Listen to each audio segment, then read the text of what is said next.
News 24 घडामोडी श्वास चालू घडामोडींचा। अहिल्यानगरमध्ये सर्वधर्मीय सद्भावना संमेलन एकतेचा नवा संदेश। अहिल्यानगरमध्ये सावित्री फातेमा सद्भावना मंचाच्या वतीनं सर्वधर्मीय सद्भावना संमेलन संपन्न झाले। हरिभक्त पारायण धर्मकीर्ती यांनी सुफी संतांनी दिलेल्या समतेच्या शिकवणीचा गौरव करत समाजात तेढ निर्माण करणाऱ्या प्रवृत्तींचा निषेध केला। कार्यक्रमाला खासदार निलेश लंके, हरिभक्त पारायण सोपान औटी महाराज, सत्यपाल महाराज, मौलाना समी, भंते बाळासाहेब पातोरे यांच्यासह अनेक मान्यवर उपस्थित होते। सत्यपाल महाराज यांना राज्यस्तरीय सद्भावना पुरस्काराने सन्मानित करण्यात आले। खासदार लंके म्हणाले की छत्रपती शिवाजी महाराजांचे आदर्श आणि सर्वधर्मीय एकता जपणे आजच्या काळात गरजेचे ठरले आहे। अध्यक्षीय भाषणात ॲडव्होकेट संभाजी बोरुडे यांनी संविधान रक्षणाची गरज व्यक्त केली आणि सामाजिक ऐक्य वाढवण्यासाठी असे कार्यक्रम आवश्यक असल्याचे सांगितले। कार्यक्रमाच्या यशस्वीतेसाठी एस बोरुडे, अशोक सब्बन, बाळासाहेब मिसाळ, युनुस तांबटकर, मुबीन खान, संजय वाघ, फिरोज शेख, डॉक्टर मेहबूब सय्यद आदींनी विशेष मेहनत घेतली। असे कार्यक्रम आपल्याला नगर शहरात तरी वारंवार झाले पाहिजे, हे सगळ्यात महत्त्वाचे। आपल्याला आज खऱ्या अर्थाने सद्भावना विचारांची गरज आणि छत्रपती शिवरायांच्या विचारांची गरज आज या ठिकाणी समाजाला आहे।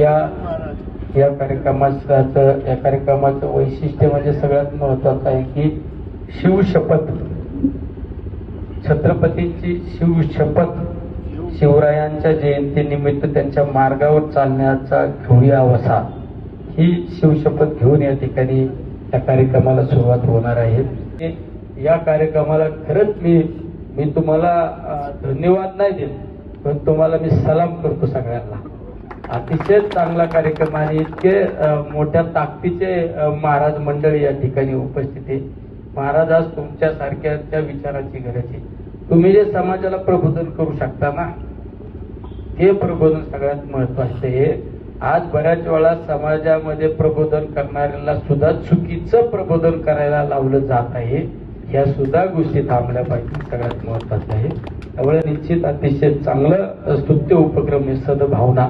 माझ्या तर नगर शहरामध्ये मला तर एक माझं प्लॅनिंग आहे बऱ्याच दिवसापासून, सर्व धर्माला धर्मगुरूंना बरोबर घेऊन एक संमेलन या ठिकाणी घ्यायचं। ते घराघरापर्यंत प्रत्येकाच्या मनामध्ये गेला पाहिजे, हे सगळ्यात महत्वाचं आहे। कारण आज समाजामध्ये तेढ निर्माण करण्याचं काम केलं जातं, आमच्यासारख्या तरुणांना भडकवण्याचं काम केलं जातं।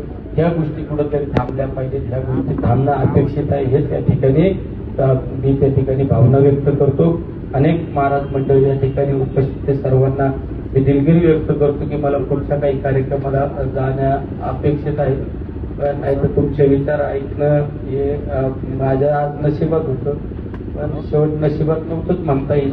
तर पुढं काही गोष्टी कार्यक्रमाला ठरवायची वेळ दिल्यामुळे जाणं अपेक्षित आहे। तुम्ही सर्व या ठिकाणी आले, सर्वांना धन्यवाद देतो, थांबतो। रामकृष्ण हरी। प्रतिनिधी स्वामी गोसावी, न्यूज 24 घडामोडी, अहिल्यानगर।